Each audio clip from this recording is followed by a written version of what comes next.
வாழ்க்கையில் தைரியமாக இருக்கணும்னா என்ன பண்ணலாம்? தைரியமாக இருக்கணும்னா குற்றங்கள் செய்யக்கூடாது. குற்றங்கள் செய்தால் தைரியத்தை இழந்துடும், கோழையாகிடும், பயந்துக்கிட்டே இருப்பாங்க.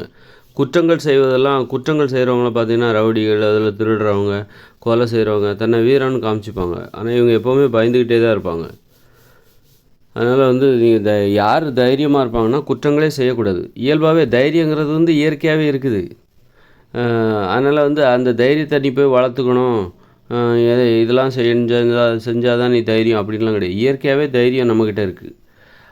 அந்த தைரியத்து மீது நம்பிக்கை வைக்காமல் நம்ம என்ன பண்ணுறோம்? குற்றங்கள் செய்வது தான் தைரியம், வீரம்னு நினச்சிக்கிட்டு அது மாதிரி குற்றங்கள் செய்தால் நம்ம இன்னும் பயந்து போயிடும்.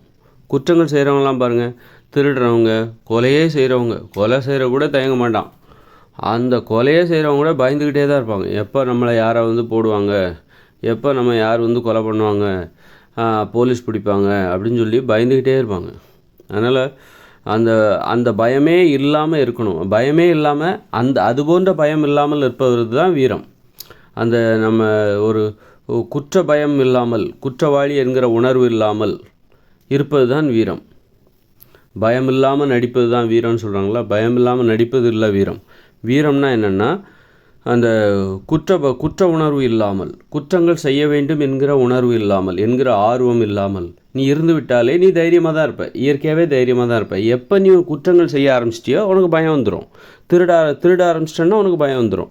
போலீஸ் பிடிச்சிருவாங்களோ, யாராவது பார்ப்பாங்களோ, அது மாதிரி ஏதாவது தவறான பாலியல் உறவு, தவறான யாராவது கள்ள தொடர்பு அதெல்லாம் பண்ண ஆரம்பிச்சிட்டா யாராவது பார்த்துருவாங்களோ அப்படின்னு சொல்லிட்டு சின்ன பசங்களை கொண்டு பார்க்க பயப்பட ஆரம்பிச்சிருவேன். சின்ன பசங்க பார்த்தா கூட அவங்க பார்த்துட்டு யார்ட்டையாவது சொல்லிடுவாங்களோ அப்படின்னு சொல்லிட்டு பயப்பட ஆரம்பிச்சிடுவோம். அப்போ கோழையாக மாறிவிடுவோம்.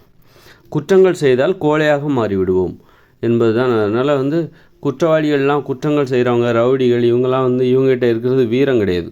இவங்க கோழைத்தனத்தால் பாதிக்கப்பட்டவர்கள். கோழைத்தனத்தால் பாதிக்கப்படும் பொழுது இவர் கோழையாக மாறினா இந்த மாதிரி தான் ஆகிடுவாங்க. கோழைகளோட வீரம் தான் இந்த மாதிரி ரவுடிசம் எல்லாமே. கோழைகள் தான் திருடுவாங்க, கோழைகள் தான் கொலை செய்வார்கள், கோழைகள் தான் குற்றங்கள் செய்வார்கள். குற்றங்கள் யார் செய்வாங்கன்னா கோழைகள் தான் செய்வாங்க. கோழைகள் தான் லஞ்சம் வாங்குவாங்க, கோழைகள் தான் ஊழல் பண்ணுவாங்க. நேர்மையாக இருப்பவர்கள் தான் வீரம். நேர்மையாக இருந்துட்டாலே வீரம் தானாக வந்துடும். எப்போ நேர்மையை இழக்கிறாங்களோ அப்போ உங்கள் உடம்புல உள்ள வீரம், உங்கள் வாழ்க்கையில் உள்ள வீரம் உங்களை விட்டு ஓடிடும். அதனால் வீரம் இயற்கையாகவே இருக்குது. எப்போ நேர்மை தவறும்போது நம்மக்கிட்ட உள்ள வீரம் நம்மளை விட்டு போயிடும். அதனால தான் ஏன் நேர்மையாக இருக்காங்கன்னா அப்போ தான் வீரம்னா என்னன்னு தெரியும். வீரம் நம்ம உடம்புல ஒட்டிக்கும். சின்ன சின்ன விஷயத்துலேயும் நேர்மையாக இருக்கணும். பார்த்து அணுவாக ஒரு புள்ளி கூட பிசைக்கிறக்கூடாது. அந்த அளவுக்கு நேர்மையை பாதுகாக்கணும். ஒரு புள்ளி கூட ஒழிகிறக்கூடாது. ஒரு பானையில் சின்ன ஓட்டை கூட வந்துடக்கூடாது. வந்துச்சுன்னா என்ன, அந்த பானையில் எவ்வளவுதான் தண்ணி ஊற்றினாலும் அது குறைஞ்சிக்கிட்டே போகும், அது வெறும்பானே ஆகிடும். அது மாதிரி தான் நீங்கள் சின்ன குற்றத்தை கூட செஞ்சிடக்கூடாது. செஞ்சிட்டிங்கன்னா உங்கள்கிட்ட கோழைத்தனம், எந்த அளவுக்கு குற்றம் செய்கிறீர்களோ, எவ்வளோ பெரிய குற்றத்தை செய்கிறீங்களோ அந்த அளவுக்கு உங்கள்கிட்ட பயம் வந்துடும். நீங்கள் கோழையாக மாறுவீங்க, நீங்கள் கோழையாகிடுவீங்க. அதனால் அதுக்கு தான் சின்ன சின்ன விஷயத்தையும் பார்த்து நேர்மையாக இருக்கணும். அப்போ தான் நம்ம அந்த தைரியங்கிறது அந்த பானையில் ஊற்றப்படுகிற ஒரு தைரியம். பானையில் தண்ணி ஊற்றுறோம்ல, அது மாதிரி நம்ம வாழ்க்கைங்கிற, நம்ம உடம்புங்கிற அந்த பானையில் நம்ம நேர்மைங்கிற அந்த தண்ணியை ஊற்றி அது ஒழுகாமல் பார்த்துக்கணும்.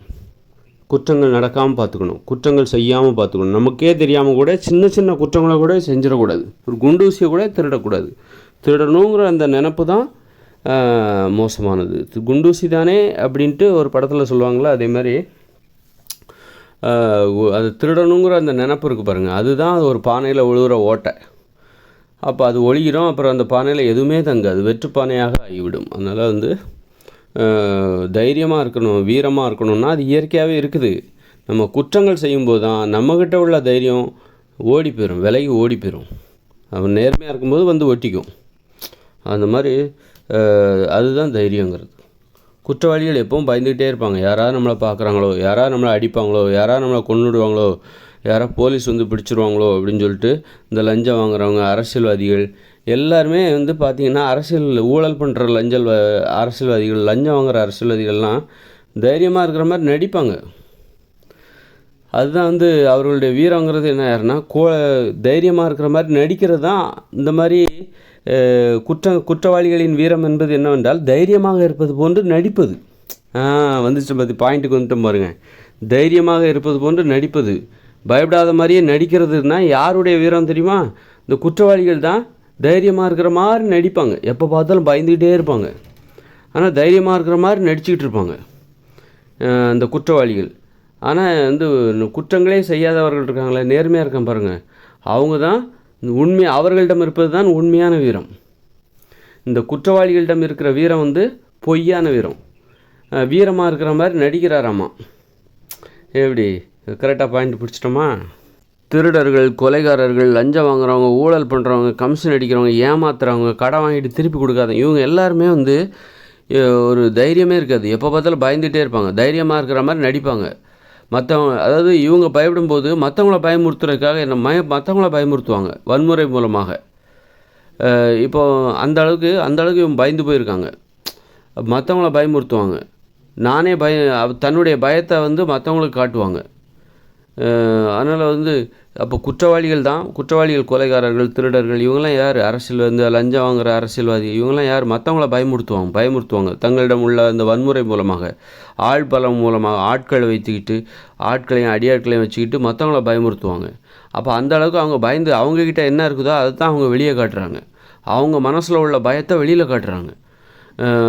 இப்போ ஒரு ரவுடி வந்து, ஒரு கொலைகாரன் வந்து மற்றவங்கள பயமுறுத்துகிறான், மக்களை பயமுறுத்துகிறான்னு என்ன அர்த்தம்? அவங்ககிட்ட அவ்வளோ பயம் இருக்குது, அதைத்தான் மக்கள்கிட்ட காட்டுறாங்கன்னு அர்த்தம்.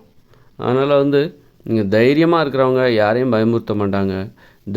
அதாவது நேர்மையாக இருக்கிறவங்க வந்து அவங்ககிட்ட இருக்கிறது தான் உண்மையான வீரம், கலப்படம் இல்லாத வீரம், போலியான வீரம் கிடையாது, உண்மையான வீரம், தூய்மையான வீரம் யார்கிட்ட இருக்குன்னா நேர்மையாக இருக்கணும். குற்றவாளிகள்கிட்ட வந்து திருடர்கள், கொலைகாரர்கள்லாம் என்ன பண்ணுவாங்க? எப்போ பார்த்தாலும் பயந்துகிட்டே இருப்பாங்க. நம்மளை யாராவது போட்டுருவாங்களோ, போலீஸ் பிடிச்சிருவாங்களோ அப்படின்னு சொல்லி காட்டி கொடுத்துருவாங்களோ அப்படின்னு சொல்லி பயந்துகிட்டே இருப்பாங்க. அவங்க தைரியமாக இருக்கிற மாதிரி நடிப்பாங்க. அந்த பயத்தை மறைக்கிறதுக்காக தைரியமாக இருக்கிற மாதிரி நடிப்பாங்க. அப்படி தோரணையாக காலரை தூக்கி விட்டுவிட்டு, அப்படி தெனாவட்டா, ஒரு பணிவே இல்லாமல், உடம்புலே தெரியும் அவங்ககிட்ட வந்து தைரியமே இல்லை. தைரியங்கிறது அமைதியானது, ரொம்ப அமைதியானது, மென்மையானது தைரியங்கிறது.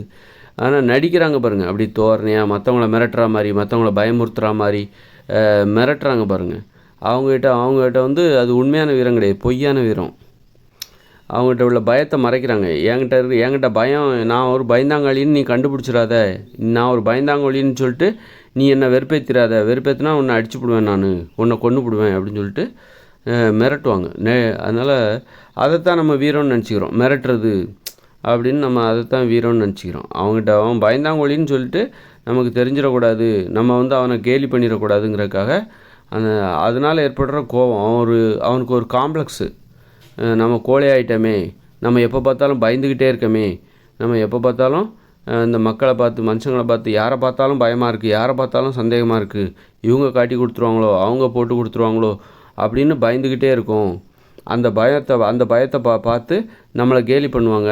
அதனால் அவங்க மேலே இவருக்கு பதிலுக்கு கோபத்தை காட்டும்போது அதைத்தான் வீரம்னு நினச்சிக்கிறாங்க. அது வீரம் கிடையாது. பயத்தை மறைக்கிறதுக்காக, பயத்திலேருந்து தன்னை பாதுகாத்துருக்க, பயத்தை வந்து மற்றவங்க கண்டுபிடிக்கக்கூடாதுங்கிறதுக்காக இவங்க போடுற கூச்சல் வேஷம்தான் அந்த வீரம், பொய்யான வீரம். குற்றவாளிகள் வீரமாக இருப்பது போன்று நடிப்பார்கள். ஆனால் நேர்மையாக இருப்பவர்கள் நடிக்க மாட்டாங்க, அவங்க அமைதியாக இருப்பாங்க. அதுதான் உண்மையான வீரம் என்பது, அமைதியானது, மென்மையானது.